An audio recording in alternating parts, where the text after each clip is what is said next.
Your honour, फैसला अधूरा है। योर ऑनर, फैसला अधूरा है।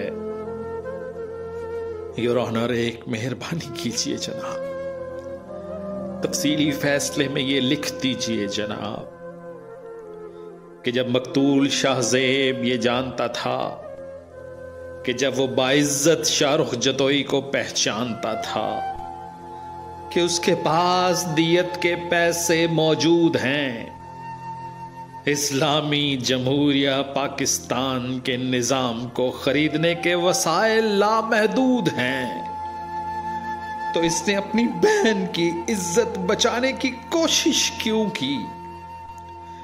एक जागीरदार वडेरे और अपनी बहन के बीच आने की कोशिश क्यों की?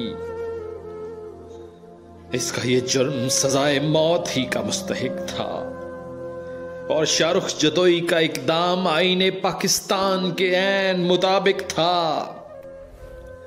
रियासत को चाहिए कि बाइज्जत शाहरुख जतोई से मुआफी मांगे और शाहरुख जतोई अपने 10 साल जाया करने की तलाफी मांगे।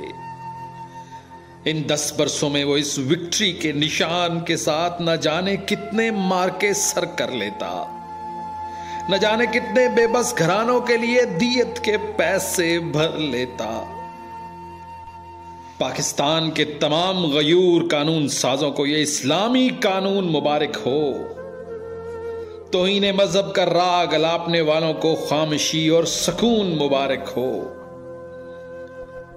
ये भला तौहीन मजहब थोड़ी है कि अमीर कातिल इस्लाम को ढाल बना लेता है, किसी का खानदान उजाड़ कर खुद को दियत के कानून में छुपा लेता है।